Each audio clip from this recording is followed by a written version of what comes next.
buenos días a toda la teleaudiencia de Barrancabermeja. Estamos aquí nuevamente en su programa de Levante, en esta sección jurídica Defiéndase con Ley. Vamos a hablar hoy de un tema que es importante y que se evidencia mucho, más que todo en la población de los adultos mayores aquí en Barrancabermeja, ya que a las oficinas de los abogados llegan mucho esta clase de procedimientos. Vamos a hablar de el procedimiento de jurisdicción voluntaria en cuanto a la interdicción judicial. ¿Qué es la interdicción judicial? ¿En qué consiste la interdicción judicial? El proceso de interdicción judicial es un proceso de jurisdicción voluntaria, como se los manifestaba al principio. ¿Qué significa eso de proceso de jurisdicción voluntaria? Pues como su propia palabra lo dice, es un proceso en donde no existe una controversia, en donde no existe una litis, en donde yo como ciudadano acudo ante un juez con el fin de que me declare un derecho y con el fin de que declare una situación jurídica específica. Uno de esos procesos de jurisdicción voluntaria es el proceso de interdicción judicial. ¿Qué es la interdicción? En el antiguo derecho romano se hacía la diferencia entre las personas capaces y los incapaces. Y esa situación se ve reflejada hoy en día porque nuestra legislación civil tomó dicho concepto y está influenciado por el derecho romano. Los incapaces son aquellas personas que no tienen la facultad para poder disponer de sus bienes o para poder ser objeto y sujeto de derechos.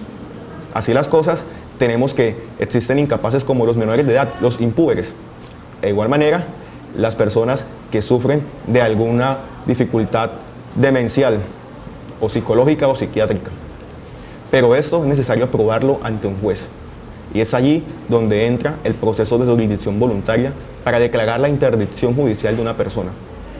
Tal vez muchos ancianos hoy en día no tienen la suficiente capacidad y se presenta una problemática médica como es la demencia senil, que es un ejemplo para poder declarar una interdicción judicial.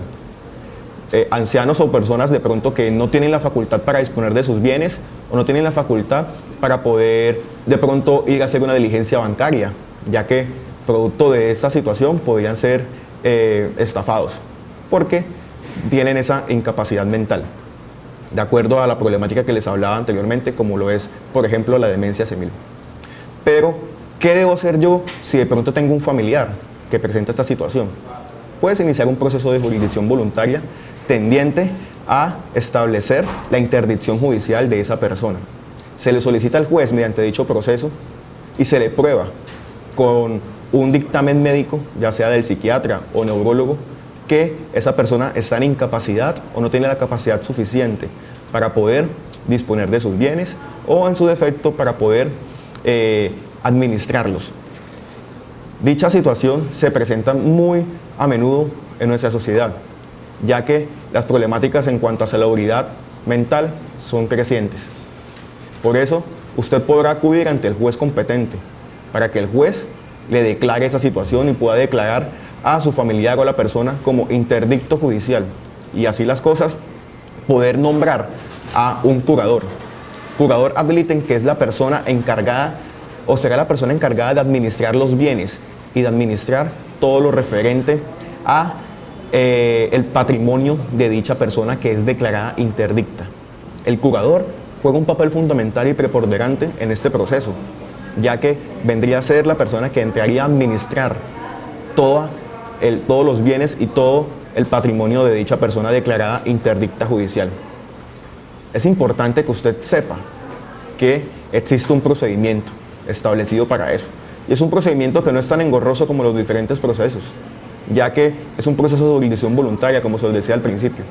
Un proceso en el cual usted acude voluntariamente al juez a solicitarle la declaración de la incapacidad de dicha persona.